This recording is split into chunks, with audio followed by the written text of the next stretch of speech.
We're gonna have a lot of questions.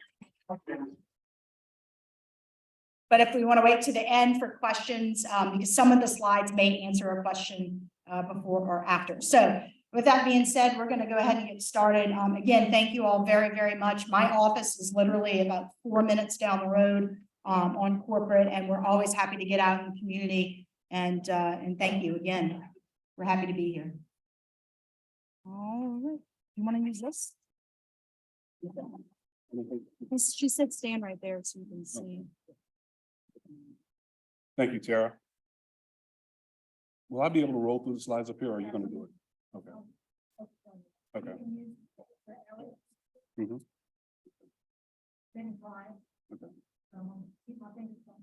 Okay. All right. Well, thank you everyone for coming out. And thank you all, OLLI, for setting this up so we could OLLI, so we could put this information out to everyone. We can't see you. You're too tall. Okay. All right. All right. Well, this slide here, I have this here. I'd like you guys to capture this information if you can. It's for notification purposes. If you need to contact any of us here, as well as our supervisor, who is Leslie Pichon at the New Orleans field office. If you want to take pictures, that's fine. If you want us to provide that via email, we can do that as well. So the Cyber Fraud Task Force the Secret Service put together is a collective effort for the entire country. Our task force is made up of our field office, our resident office, as well as our task force officers from the state and local and tribal territories within those jurisdictions. And they provide us with a blanket approach to be able to, yes, ma'am. Turn your microphone up a little bit. Okay. They provide us with the ability, there you go, to blanket our jurisdictions with the relevant investigative power that we need to in order to, as Tara mentioned, not just to be able to inform the public, but to be able to pursue the fraudsters that target, Americans. Today's conversation is going to be specifically about how this is targeted towards older Americans. And the reason that older Americans are targeted, among many reasons, but some of the main reasons, that older Americans have wealth, they have good credit, and technology as it's being introduced into the society is sometimes, there's a learning curve. So therefore, there's an opportunity for for fraudsters to use that time to introduce different tactics in order to swindle. So elder abuse as a focused definition here are schemes directly targeted for the elderly or vulnerable individuals. Trust is gained and abused to cause financial damage and harm. We're going to, a later slide is going to show the rate of loss that takes place. But right here we see that the National Council of Aging estimates on a per year basis $3 billion. This is often unreported, and the fraud is perpetrated by strangers as well as those known to the elderly. It's referred to, or it's this looked at as a psychological and a digital manipulation using fake and synthetic online personas to induce trust in unwitting victims. Trust is power. I'm not sure how much of this you can see. Trust is power. So the fraudster is always attempting to gain the trust of the individuals. So romance scams are going to be something we're going to put a lot of time into. Romance scams is when they try to bring about a relationship with someone, and they don't necessarily introduce fraud tactics, but they're speaking on a relationship basis in order to gain your trust. Yeah, if I could just add about romance scams. Guys, I see that multiple times a week. Multiple times they are targeting older women. Silver Singles, I guess, is like a dating website. Many profiles in Silver Singles are either straight fraud or people who are misrepresenting themselves in order to get someone that they trust on the website. So you are definitely being targeted specifically with women's.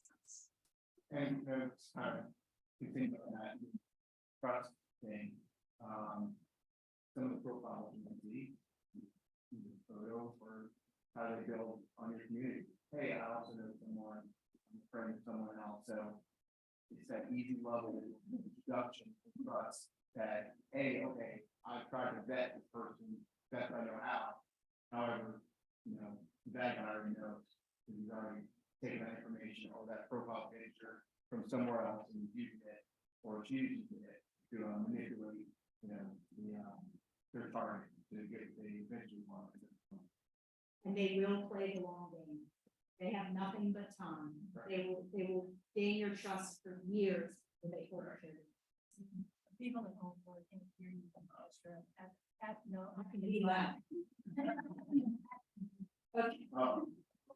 Can't hear me. they can hear you fine. Oh, okay. Okay. All right. So 2021, 1.7 billion in reported losses. 92,371 victims over the age of 60. 346 per individual as an estimated amount of loss. What's interesting here, 74% increase in reported losses from 2020. And 3,130 victims that lost more than $100,000. So these numbers are eye-popping.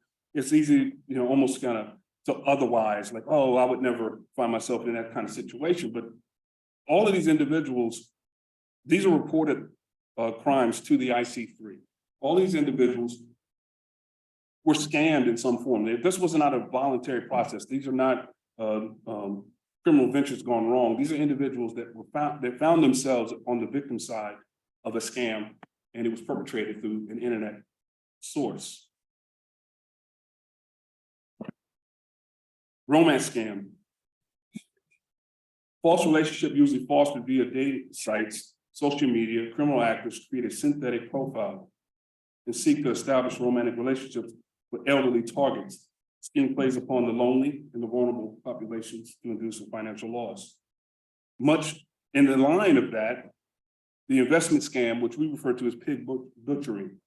And that's a kind of a graphic terminology, but I do think it's in addition to it being something that grabs your attention, it also is descriptive. It's the sense of enticing and also cultivating your victim as you go along. Approaching them from a standpoint of not necessarily, I'm going to talk to you about investments, I'm talking to you about other interests we might share, but I'm also discerning your ability to be an appropriate victim. And I'm also finding out what type of assets do you have in order, if you are worth all the time I'm going to put into.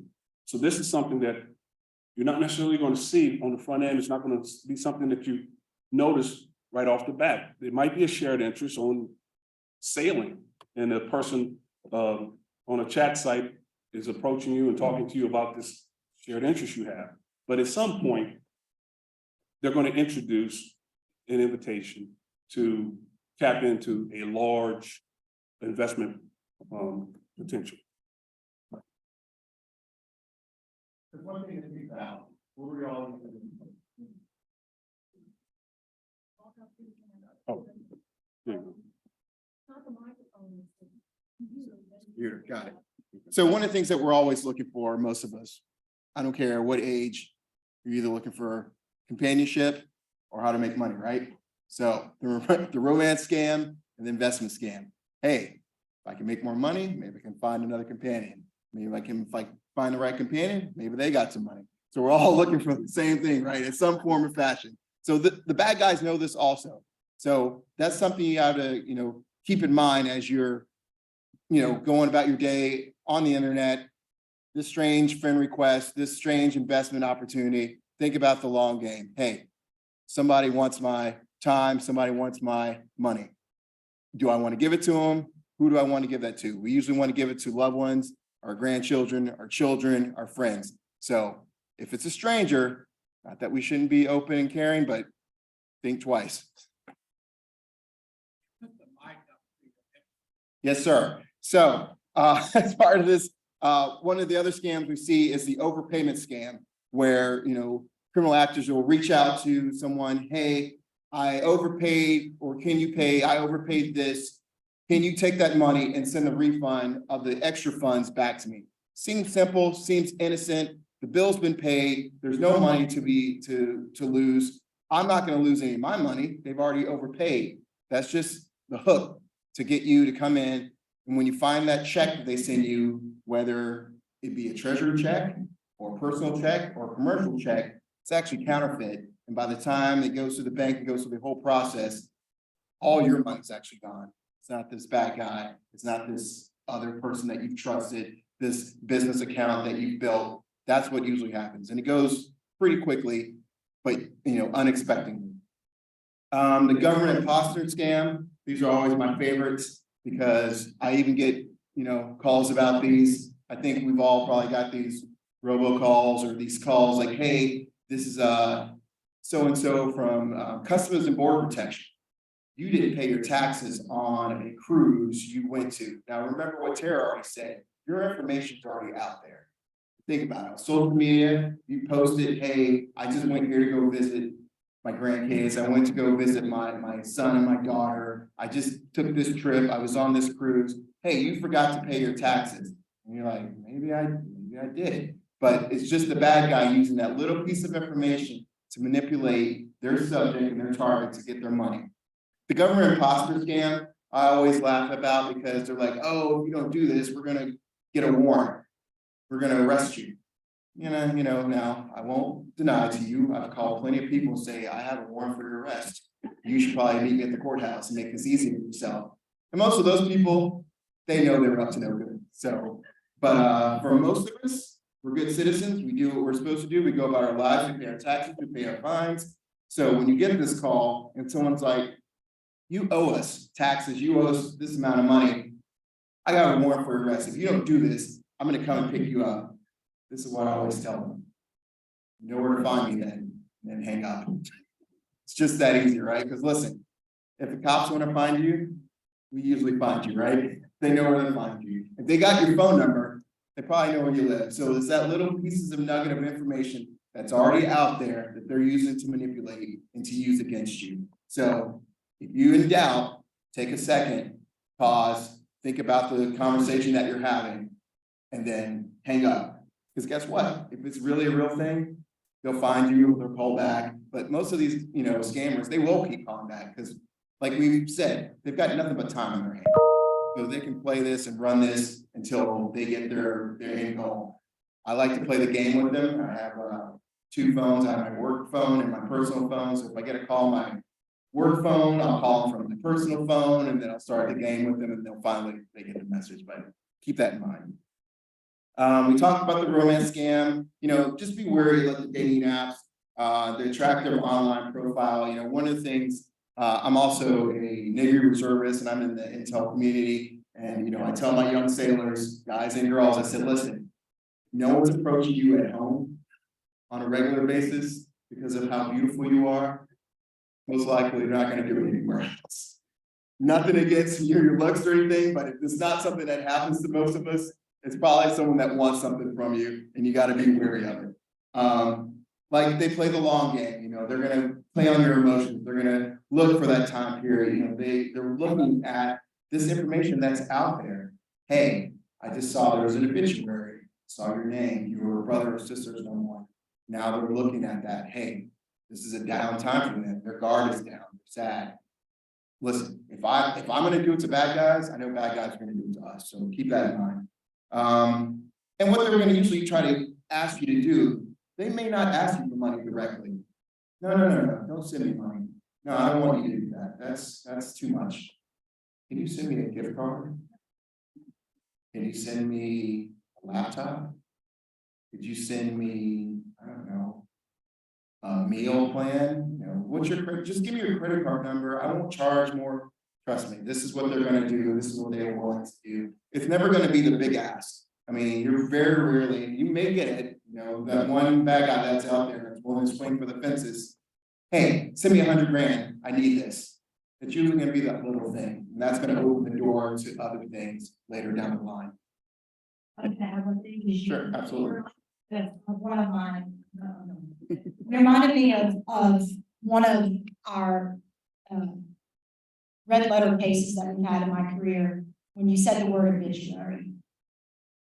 We put too much information in obituaries. Think about it.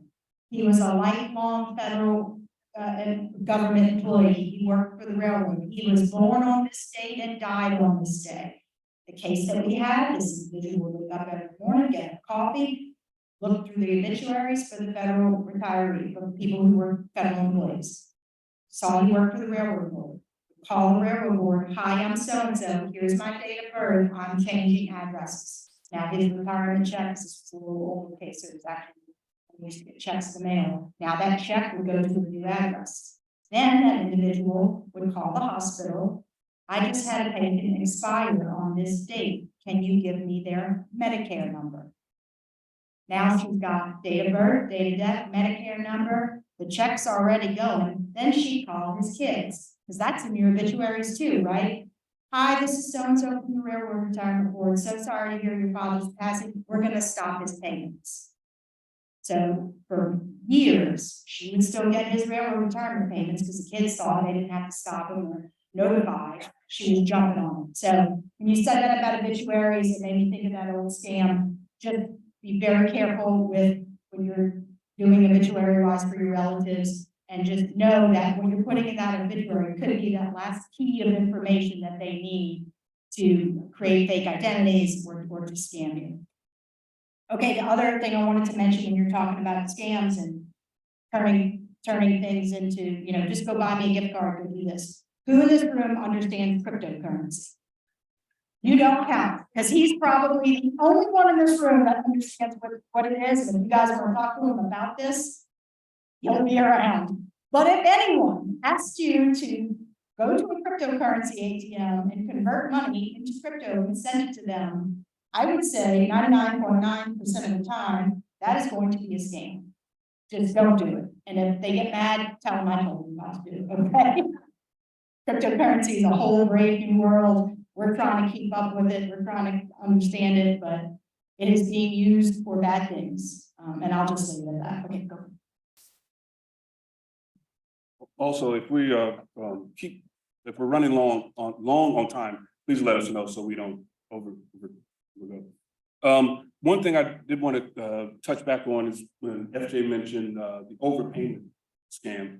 If then I know as a second job or some way to make money, sometimes you can sell things on eBay or list things in, for sale, and overpayment scam is one of the primary ways scammers will attack you on that venue.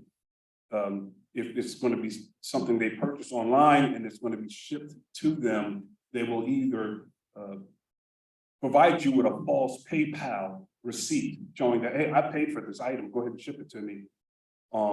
Or they will overpay to an account that you've identified and say that, listen, I accidentally overpaid, I need you to refund me the money. Now you go ahead and ship the item to them now, and then, of course, they're not going to refund you, but now you've lost the item and the money as well. So be wary of that if that's something that you're doing.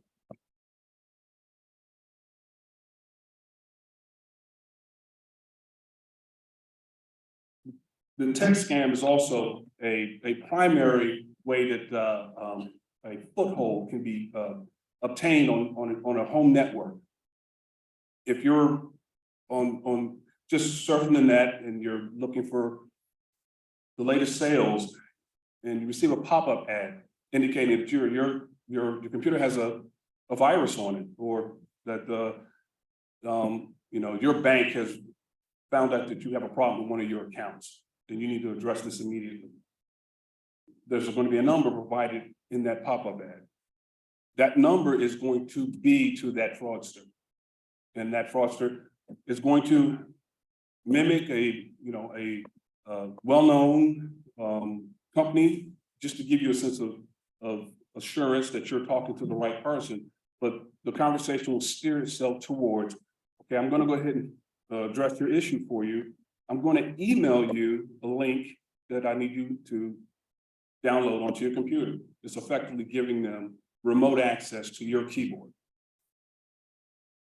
With this access, they're now able to look through all the files on your system, but also they're able to download malware onto your computer that would log your keystrokes, that would track your internet searches, that would be able to carve out data on your computer, looking specifically for credit card numbers, social security numbers, any kind of personal identifiable information. This information is valuable on many levels. It's valuable not just for them to have the access, for them to initiate an account takeover for all accounts. Some of us have a file on our computer that says passwords. And so they would be able to look throughout that entire computer for that particular file, but also on that file that says passwords, it usually has username, and that username is associated with what account, a username for Amazon or what have you. Now, this individual is able to initiate what we call account takeovers. They can engage with that vendor as you and go in and change the profile settings in order that items purchased under your card data that you've already preloaded on that vendor site and have those items shipped to a different address. So the text scam is a particularly heinous one because it leads to so many other scams that come from it, but also the text scam, the information that is stolen from your computer can be sold on the dark web and sold by zip code. So your credit card, which in order for you to use that credit card, normally it's going to ask for a zip code. Well, they now can sell the two items together for an advanced fee or for an elevated fee. And also all the other information, as Tara mentioned before, we need to assume that our data has in some form been victimized by these multiple breaches at these major commercial outfits. So our information is floating around out there. And this is something that we now need to be that much more wary of when we're receiving pop-up ads or some form of advertisements, especially advertisements that we're not soliciting. We're not in search of. The emails that we receive, if we don't have a spam filter on our email system, then we're going to receive a lot of emails that are just blasted out without any particular direction. But if we are now being targeted via some form of foothold malware, then we're receiving emails that are directly responding to what they believe our interest would be.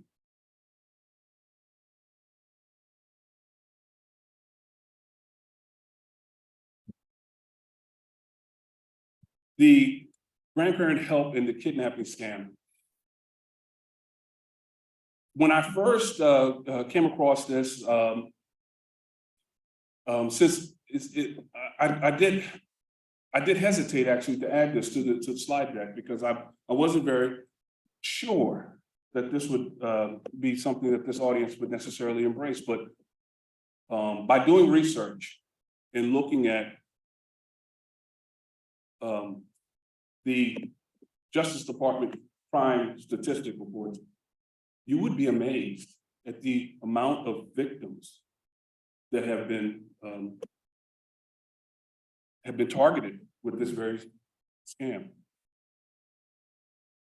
The scam begins with you receiving a phone call late at night and from a known family member on a phone on a number you don't recognize, but they're advising that I'm calling from, and they'll give the location. I'm calling from a foreign country, or I'm calling from another state, and I'm using a friend's phone number because some horrible thing has just happened.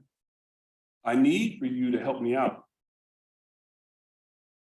And if you don't help me out, even worse things are going to happen, and I need this to happen quickly. But also, please do not tell my parents, which are your children. We got to keep this secret. So this is a particularly hard one to just go back to sleep, go back to sleep, obviously.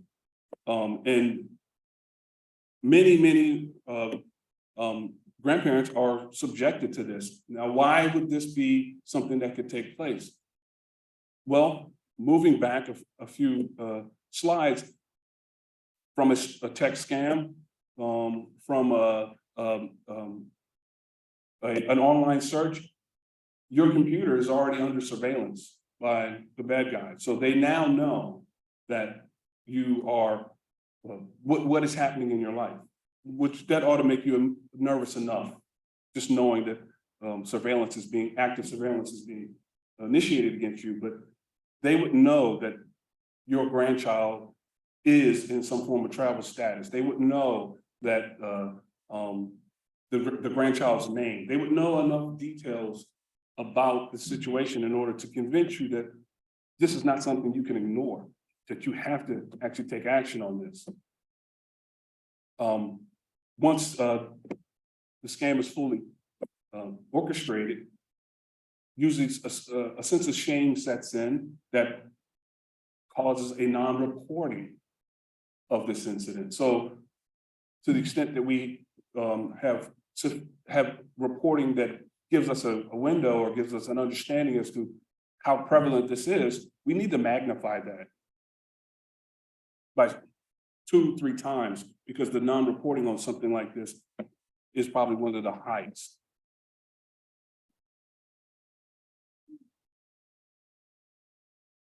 In this, we see an illustration. The grandparent is contacted by what they believe is their grandchild. The grandparent, fearing the worst, and is also told that an attorney is going to get in contact with the grandparent shortly. The call is made by who they believe to be the attorney that's going to provide some assistance. Instructions given, the grandparent now puts together a package to be able to be sent in the form of this assistance. Once the scam is found out, of course the grandparents console, but they always end up internalizing the guilt, and that's where we lead to the non-reporting.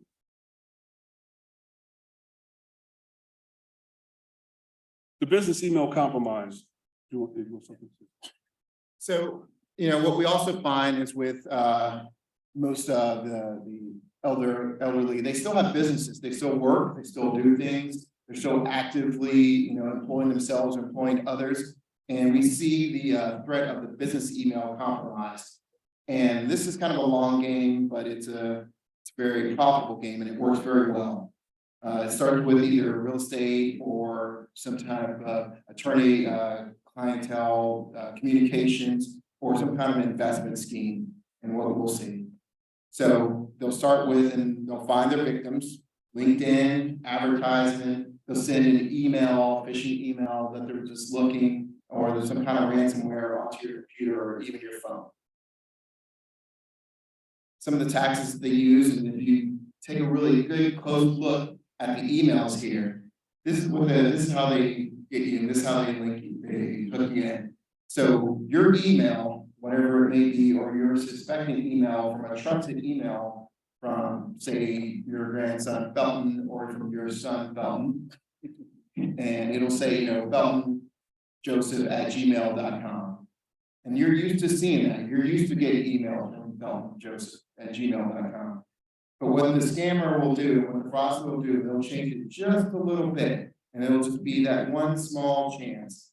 So like if you look at LinkedIn@email.com versus LinkedIn, and how it's spelled and how it's lowercase, that's actually a capital I instead of capital L.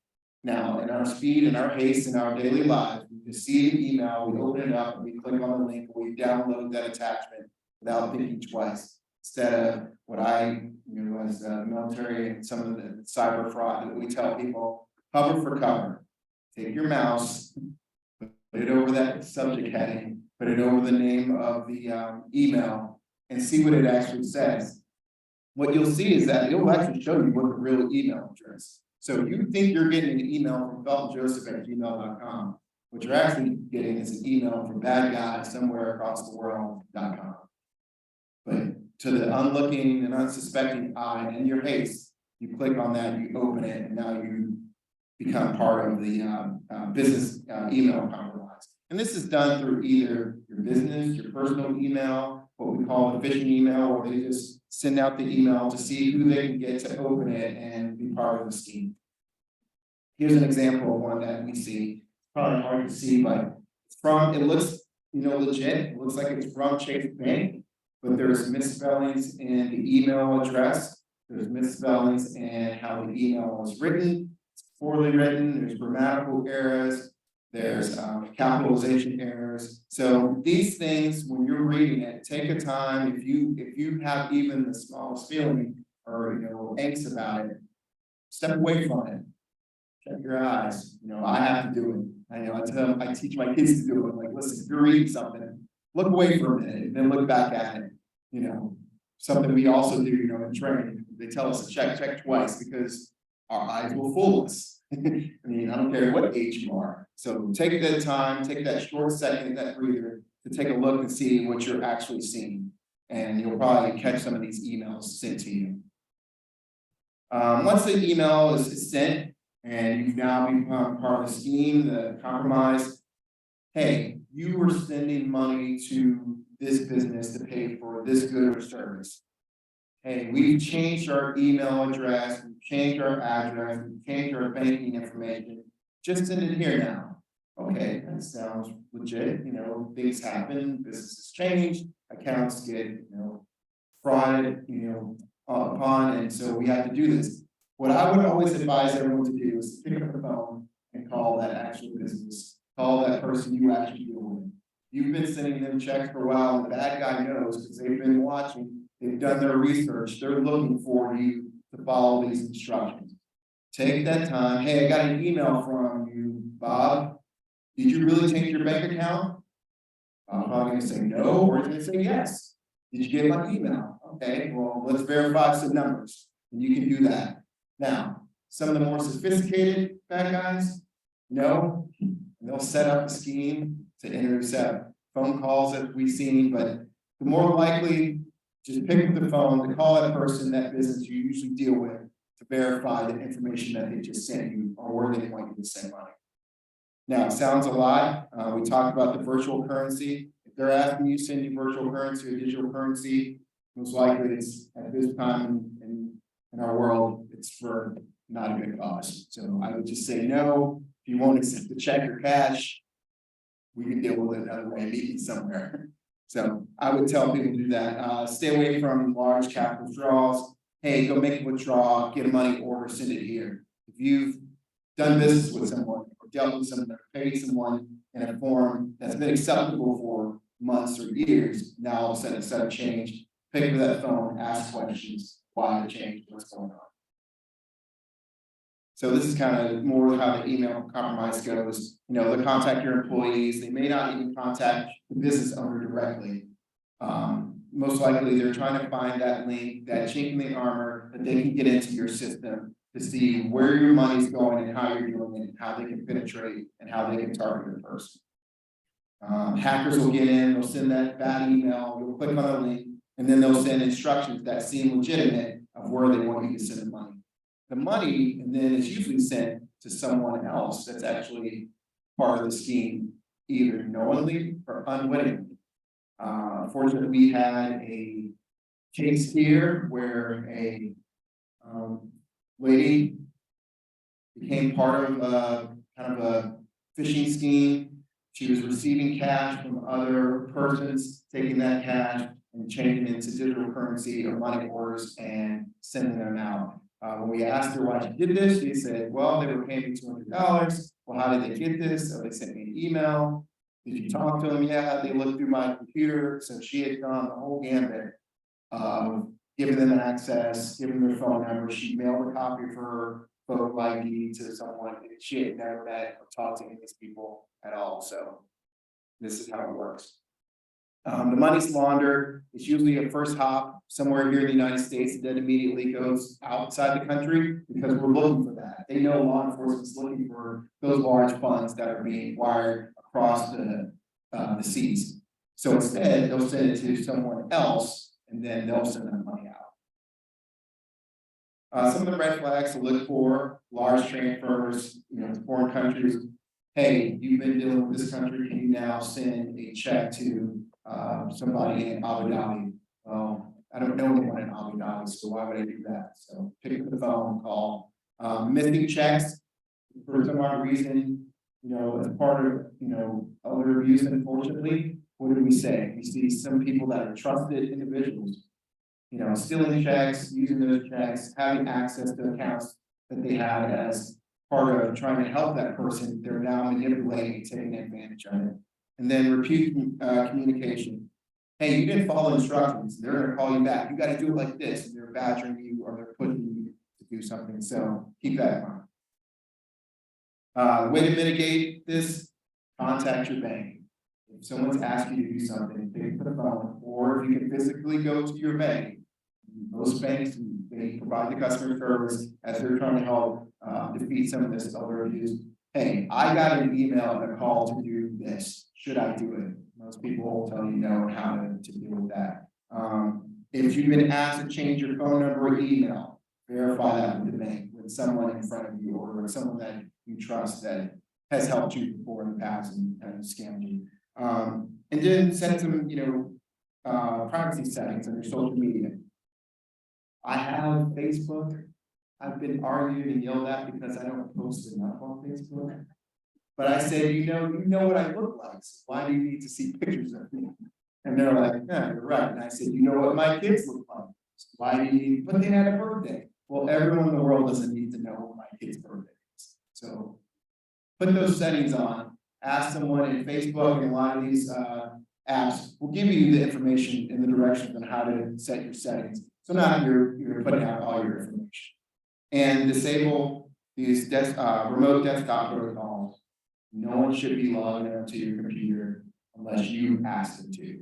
So when you get that pop up, hey, you got a virus, you know what? Let me call someone. Let me take it to this place I can get my computer fixed, or ask someone for that. Some of the other preventions, we're doing education awareness, letting people know, tell others, call us. It answers. We want to help people. This is your money, people have worked long, hard for it, and I hate to see, thousands and hundreds of thousands of dollars taken over by a dumb scam that should not have worked.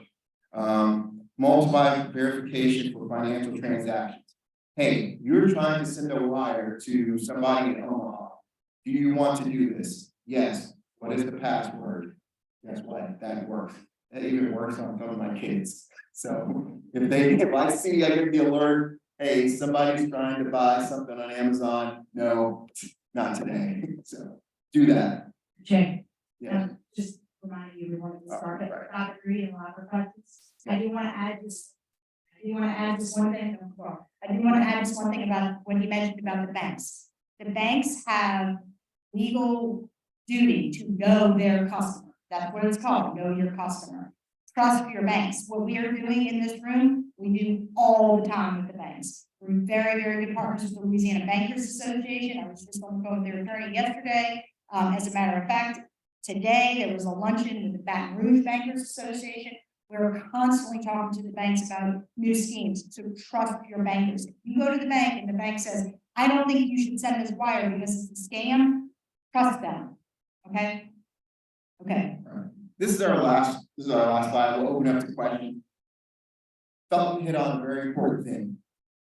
Tell somebody. I know it may be embarrassing, it may be hard to face, you may feel like there's nothing else left to do, but tell someone. Part of our cyber fraud task force is not just made up of Secret Service and federal agents, it's made up of state and local.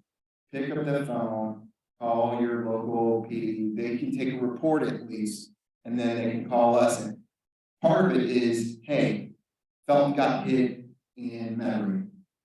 Felton got hit in River Ridge. Tara got hit in Baton Rouge.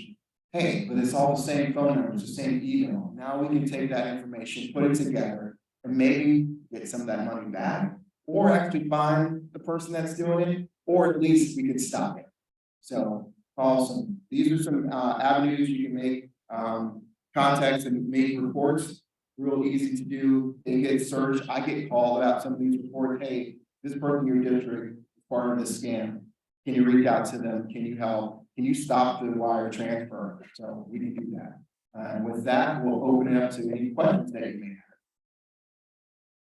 Yes, sir.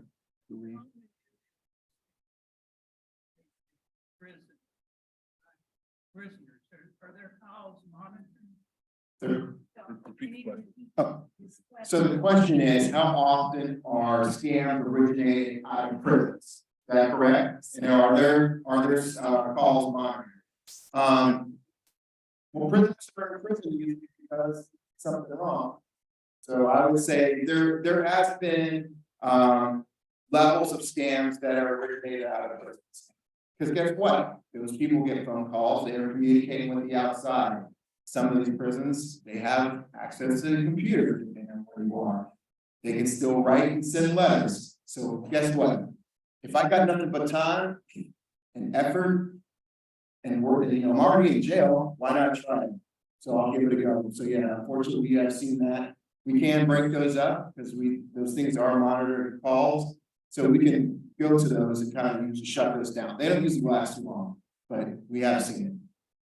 Also, just to add what I'm saying, also, one of the more ominous means of which these phone calls are orchestrated is there are criminal gangs, especially in Southeast Asia, that involve themselves in the pig butchering scam.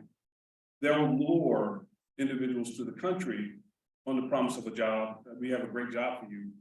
They'll come from Guam or Vietnam or something like that. And when they get there, there is no job. They'll take their passport, and then now they'll sit them in front of a desk.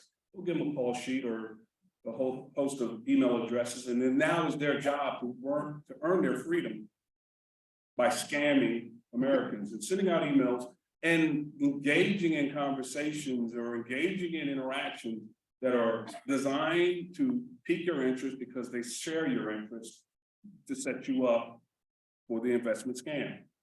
So that's another way that this is an orchestrated effort. It's not just some random persons, but these are individuals that they're putting the time in. Before we take a question, I want to talk a little bit about money muling, because we talk a lot about people trying to scam your money, right? And if you're like me, you're super protective of your money, right? So I think you guys understand that. But what if you're friends on Facebook with someone who just wants you to do them a favor and take money that they're going to deposit into your account and then turn it into cryptocurrency or turn it into gift cards? It's not your money. Your money's safe. You may even go and open a new account so it doesn't touch your money. That is called money muling. You're seeing that every single day. And they're using they're using US-based persons to launder funds that they're deriving from a myriad of very bad things. So while we're talking about saving your money, just remember money muling is also on the rise. We're seeing a ton of it, and don't fall for it. You're not doing them a favor. You're helping launder money that's coming from very bad things. Okay, who had their hand up? Yes, ma'am.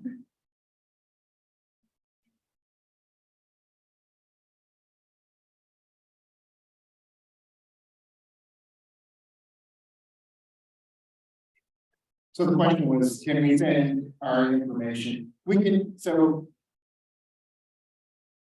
but USSecretService.gov, or you can go to either of these IC3 to make a report, FTC.gov, FBI.gov, all those government agencies, and sometimes they're local in your state, and the state has reps where you can go, I think the Louisiana Attorney General's office, their website has a link that you can go to and make reports. So that's gonna be your best bet. And also, just real quick, the IC3 website is important. Regardless of whether you make, you're working with Secret Service, FBI, HSI, it doesn't matter who you're working with. It's important that you list the incident in this this database, because this database is keeping active statistics over the incidents, and the statistical capturing is allowing for us to improve or increase our manpower, just to improve our ability to respond to this. So we don't want to have a reporting not actively captured, and therefore we're not in a position to respond effectively. Yes, sir. MasterCard and Visa has told me in the past, well, if you're gonna go out of country on a vacation or something, please contact us and tell us that so that we know where it's coming. Should I really be doing that? Yes, I do it. So the question was, does your bank or your credit card company ask you to let them know when you're going on a foreign trip? Like if you're going on vacation to Mexico or Canada or to Europe, something like that. I would say yes, make those notifications, because what they're doing is they're looking, they see a transaction that's out of the norm. They're gonna make and verify that it's actually you. Because think about it, if you go to the same bank, same ATM every day, every week, and then all of a sudden there's a charge in Paris, France. Doesn't make sense, unless you told them. Now, don't be like, me and my wife, it's like, oh, let's just go. But take that time, make those notifications on a trusted app from your bank or to your credit card. That reminds me of something. How many of you use debit cards instead of credit cards, right? Yeah, right? Okay. Because of what I said, right? Your information's already out there, it's already been compromised. When your debit card gets compromised, because it's not a matter of if, it's a matter of when, your bank will make you whole, right? But that money's coming right out of your checking account. And you gotta wait, what, 10 days, 14 days for it to go through the process? So I've tried very hard to break my mother of using debit cards, just because the credit card gives you a little more cushion that when you do get compromised, it's not coming right out of your checking account, right? You just see the charges, you don't pay it until the bank pays, right? So I'm not fully, don't say terror with the Secret Service and never use debit card. I'm saying terror with the Secret Service, use the debit card for one thing and one thing only, that's to get cash out of the ATM. So do with that information what you will. Yes, ma'am. But can I just? Please. Also, in this particular, or in the area, skimming is rampant. I'm sure everyone in this room has been touched by it some way, some form. So therefore, all the more reason that you may say, well, I only go 3 places, and I never veer off my path. But just going to the gas station puts you at extreme jeopardy to have your card skimmed. And once the card is skimmed, all they need is the card number and the zip code, which is sold in combination or in conjunction on the dark web, and they can have access to this thing, and they sell it based on how fresh it is. If they just got it today, and therefore the victim most likely is not aware that their information has been seized, it's going to sell for a higher rate. If it's been a matter of days, the price goes down. So it's all that more reason for people who are looking for that kind of thing to continually search it on the dark web for purposes. There was another question. Yes, ma'am.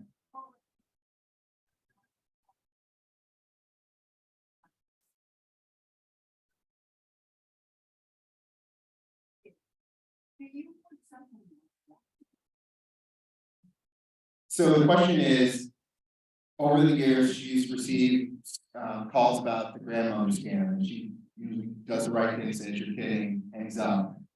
Guess what? You should file that. That's something we can take, because A, you can give us the phone number that you're receiving it from.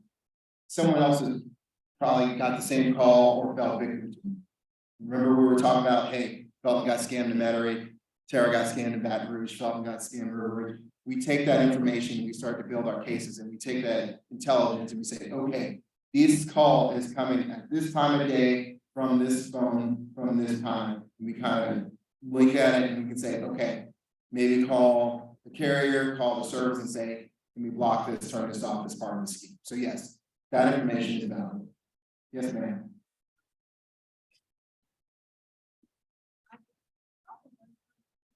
It looks like somebody I know, but sometimes I look, they only have friends, I know they got a lot more friends, that's not really. But, and the other day I got one, might not have been right, let me quickly unfriend that. I don't, think it's right. Just right after I friended it, the other one was saying you are a friend's person. Why would they want to have a fake person friend with me?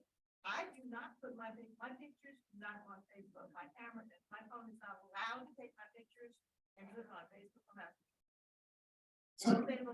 So the question is, what are schemers and fraudsters looking for when they hack your social media? And what are they seeking and looking to get? Fake accounts on Facebook, obviously, are widely known. So these are accounts that are being set up in Facebook, not necessarily linking these accounts, because it obviously drives. This is my view of this is driving at dollars is the amount of persons that they can say are account holders. If you're befriended or if you a friend request from someone that you are not aware of and you can't imagine why they're trying to leave you out as a friend, this is not necessarily an actual person. It could be an account that is driving up their friend connections in order to put whatever agenda. It might be a political agenda. It could be a financial advertising agenda. So you being the friend aspect of it is not necessarily a fraudulent part of it, but eventually what's going to happen is that friend is now either going to introduce some of the scams that we spoke about here, because you've been identified as a potential victim for, or you fit the profile for what they're looking for in order to advance their fraud scheme. And the more friends they have, the better coverage. That they're less suspicious, let's say. But this is something that's been long standing. It's something that Facebook is slow to address. But it's a situation where that individual needs to be wary, just as you pointed out, that this is not something.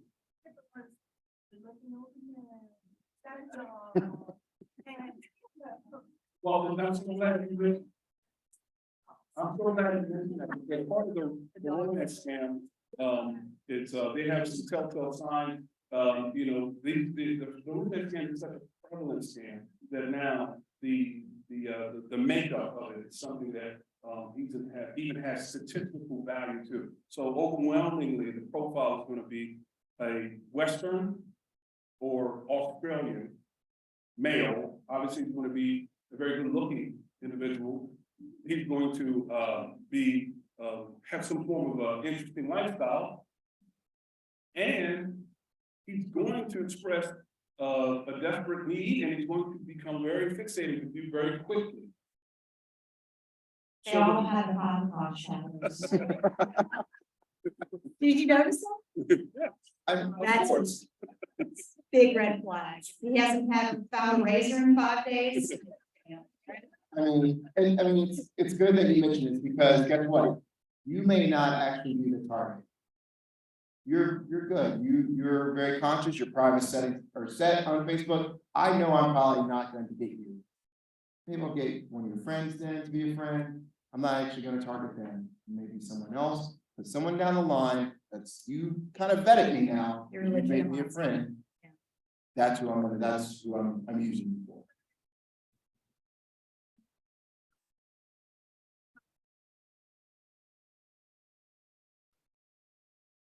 Yeah, There yeah, you they're go. using you to legitimize themselves. but did she hear what she said? She picked up the phone.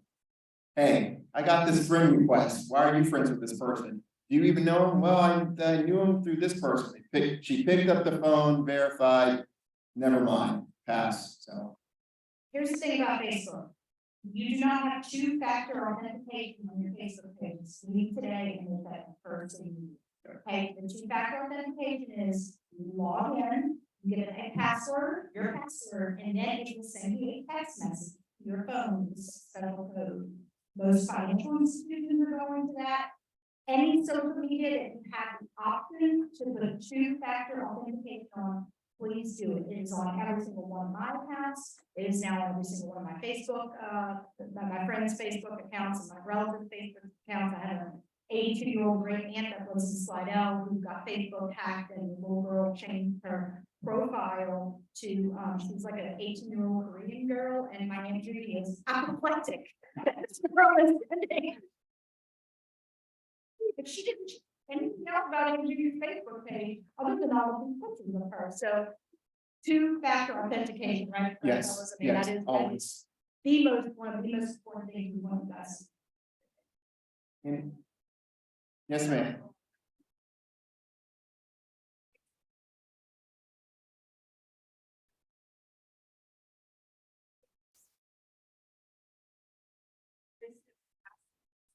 Maybe this, they want to save it, and I save it, and then it all just comes up. Is that something we should be doing? So the question is, should we, two questions.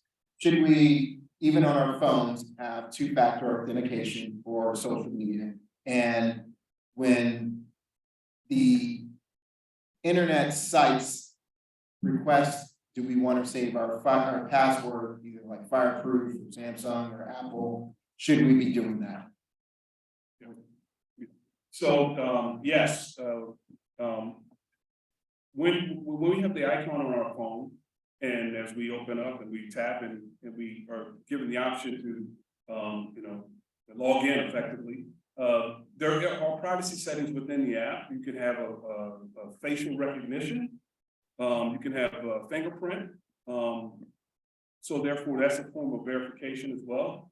And you can also have two-factor authentication, which is just merely once you attempt to log in, your password given, but that's not the gateway. The gateway is they send a text to you, and then you respond with that text back to them. Then you're given entry. That's a very good method to have uniformly, because if you accidentally left your phone, Lose it.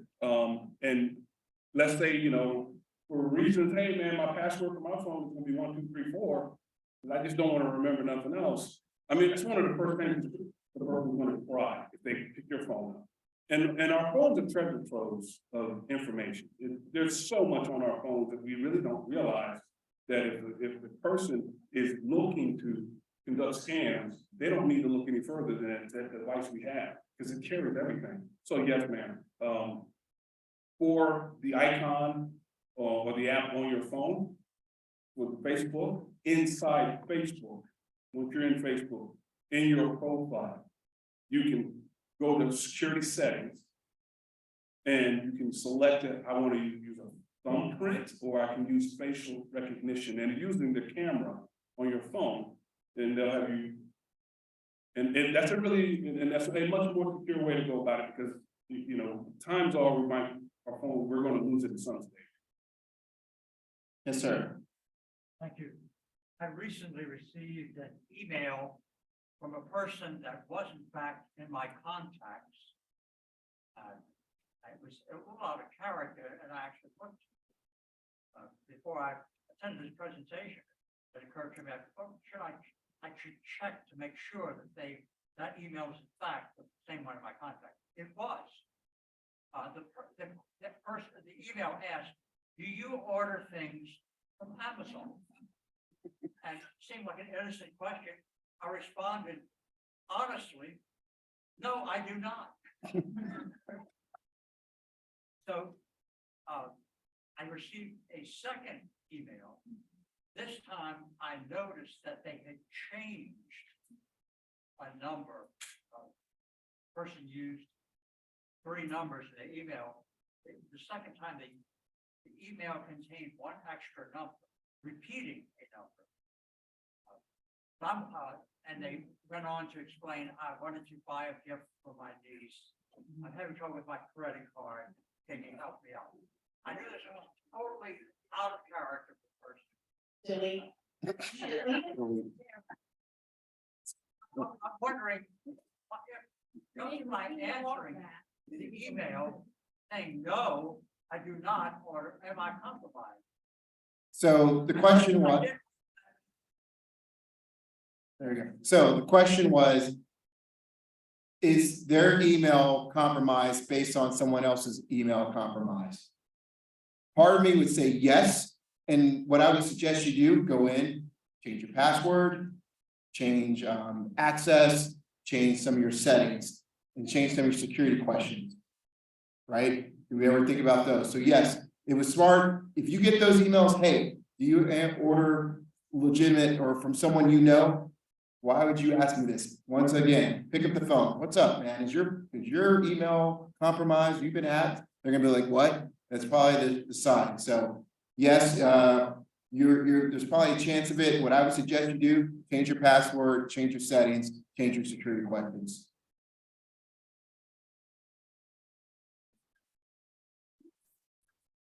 So the question was, whose email is compromised? So the person who sent the email, their email is definitely compromised. Your email potentially could be compromised because you responded back.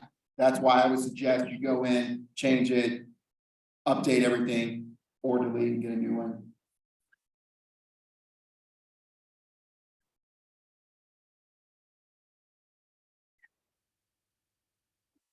I need to tell her that she's already. Right. And also, the business email compromise, series of slides you put in here, we added those because, although, you may be working, you may not be working, just in order to,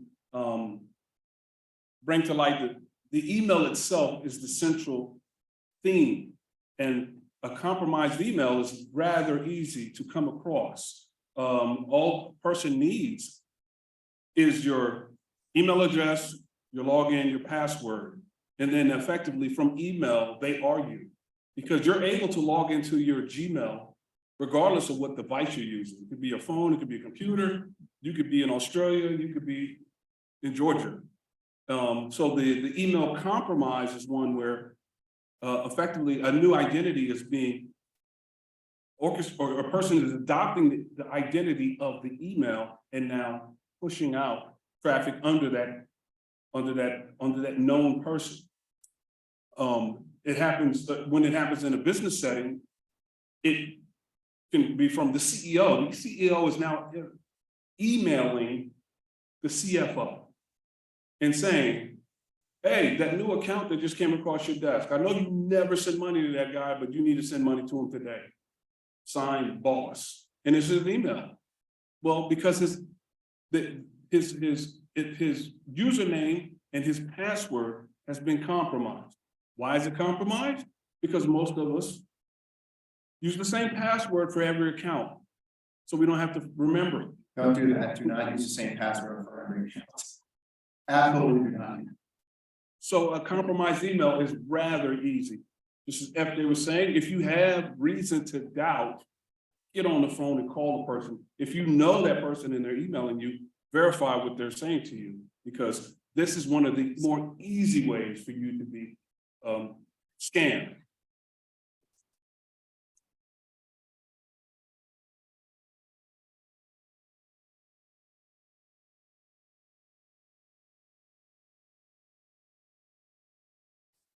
Okay. Sure. Oh, go ahead. When I get phishing emails, you want me to report those? Yes.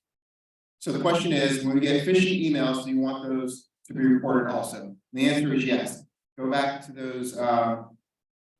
You can report like phishing report at uscert.gov. You can limit it, send it right there. Let them know who you got it from. I don't think they want you to forward it, but you can report it, and that's how it's done. They're pretty loud. Well, first of all, I want to say, let's give a round of applause to these. Hopefully you learned a lot today. And we do have a thank you for all three of you. So, thank you very much. Oh. Hi, everybody at home. Now, we do have door prizes. So pull out your little raffle tickets, everybody. You should on the back have a number that I wrote in because those other numbers are so little, like you can barely, I can't even see them. So I guess I can put on my glasses. So, I am just going to randomly call out a number. Now you can choose what you would like. You can have if you'll hold this for a second. Okay. You can have an OLLI at LSU umbrella, which are brand new. If you were at the Christmas party, hopefully you already picked one up, but who couldn't use another umbrella? I mean, I always can use an umbrella. And the little case that it comes in, it turns into a tote bag. So then you can put your umbrella in your tote bag, carry it around. Or, hang on. I'm all jumbled up. Thank you. Or, thank you. You can get, and some of you may have this if you were a volunteer this year. We passed out OLLI at LSU tote bags. They're really nice to take around town, or if you go to yoga or water aerobics or, to the gym, they're always a good tote bag. You never can have enough tote bags. All right.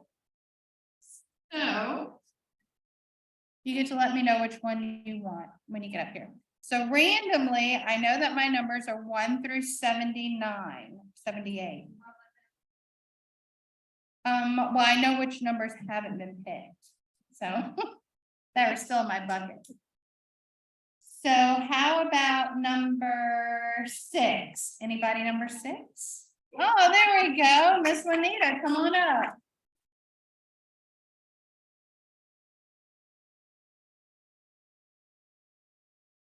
So she can choose between tote bag or umbrella, tote bag or umbrella. Umbrella, there you go. Thank you for playing. All right, how about number 22? Body number 22? And we've had a few people leave. Sure. Oh, there, the ones. Come on up. Actually, I can give away a purple OLLI at LSU bag too, so we have 5 there. Price is right. Yeah, run up bag. Right? Bag, there you go. All right, you're welcome. Thank you all. Okay, how about number 56? Anybody 56? Oh!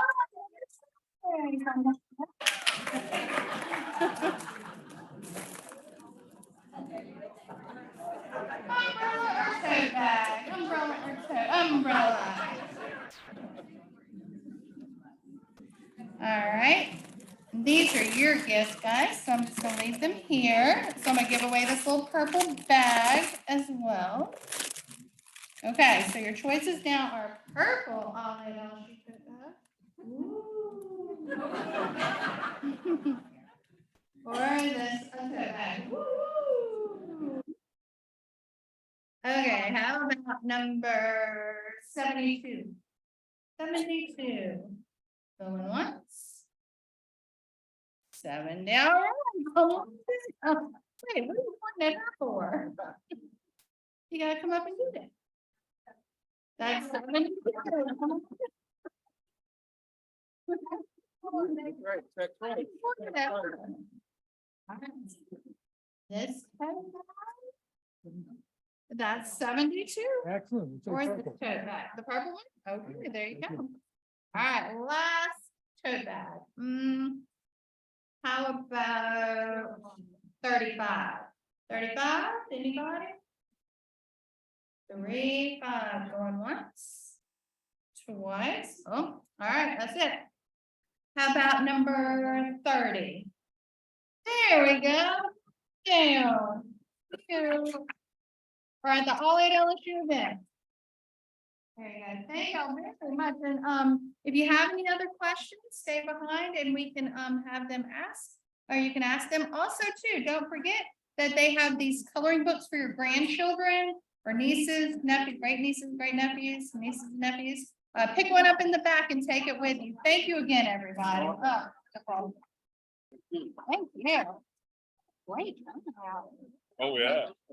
Yeah. Thank you. Yeah. For now. Just